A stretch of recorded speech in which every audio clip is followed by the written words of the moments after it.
Hello friends, welcome to my YouTube channel. काल मी मिसळपावचा video upload केला होता. त्याला मला खूप छान प्रतिसाद मिळाला तुमच्याकडून आणि खरंच त्यासाठी ज्यांनी कोणी मला लाईक, शेअर आणि सबस्क्राईब केलं त्यांना खरंच धन्यवाद. आज मी खिचडीची रेसिपी शेअर करणार आहे तुमच्यासोबत. ही रेसिपी माझ्या सासूबाईंनी बनवली आहे. कोणतीही भाजी बनवायची असो किंवा किती मोठा स्वयंपाक असला तरी एकदम पटकन आणि चविष्ट होतो त्यांच्या हातून.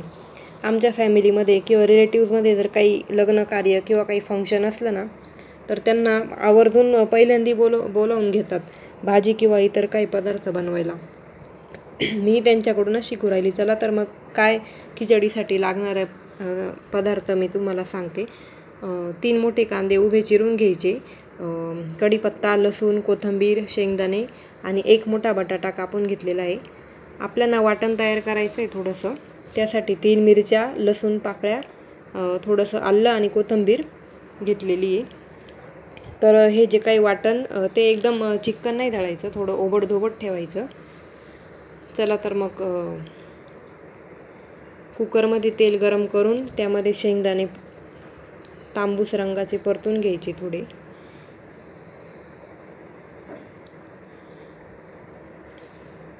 नंतर त्यामध्ये कांदा, बटाटा, कढीपत्ता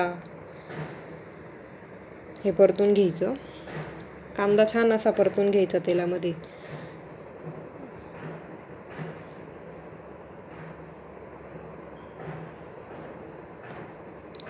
कांदा आणि कढीपत्ता जितका चांगला परतल ना तेवढी आपली खिचडी चविष्ट लागते. नंतर जे आपण वाटण केलं होतं ना ते टाकून दिलं परतण्यासाठी. खिचडीसाठी मी हिरवी मिरची वापरली आहे, त्यामुळे आपण पुढे काळा मसाला आणि इतर काही मसाले यांचं प्रमाण कमी घेणार आहोत. आता हे छान असं फ्राय करून घ्यायचं.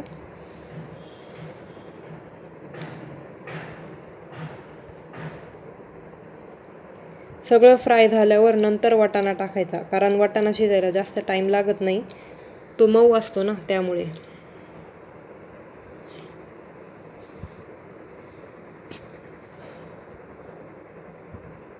वाटाणा चांगला परतून घ्यायचा. या खिचडीसाठी तेल थोडं जास्तच घ्यायचं आहे आपल्याला, कारण मी या खिचडीसाठी जो तांदूळ वापरणार आहे तो बारीक तांदूळ आहे. मी 2 वाट्या तांदूळ घेणार आहे.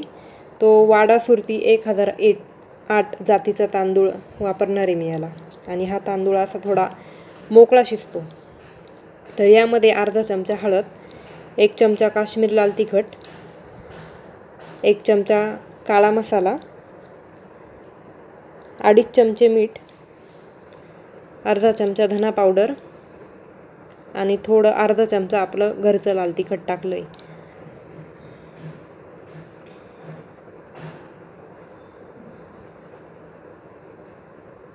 तुम्ही फक्त काळा मसाला वापरला तरी चालेल, पण खिचडीला लाल कलर येण्यासाठी आम्ही काश्मीरचं लाल तिखट आणि लाल मिरची पावडर टाकली थोडीशी. आता 2 ग्लास गरम पाणी करून आपण खिचडीसाठी वापरणार आहोत.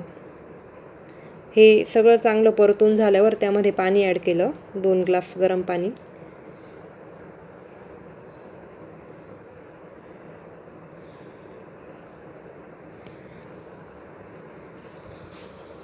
पाण्याचं प्रमाण एकदम बरोबर घ्यायचं आहे. 2 वाटी तांदळासाठी 2 ग्लास पाणी वापरलं आहे मी. आणि हा भात आपल्याला असा थोडा मोकळा शिजून घेण्यासाठी जे काही आपण कुकरला झाकण लावू त्याची शिट्टी काढून घ्यायची. आता 5 मिनटं शिजून झाल्यावर मोठ्या गॅसवर आम्ही झाकण काढून एकदा चेक केलं त्याला. नंतर 2 चमचे तूप टाकलं वरून. तुपामुळे काय होतं, जो काही तिखटपणा असतो ना त्यामुळे आपल्याला त्रास होत नाही.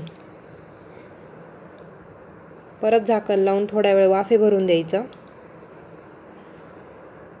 हे बघा, रेडी झाला आहे आपला खिचडी भात. एकदम असा मोकळा शिजलेला आहे आणि कलर पण किती छान दिसतोय बघा.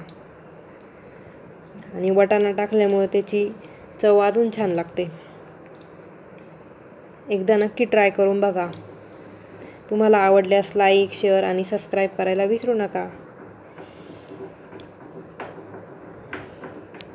थँक्यू.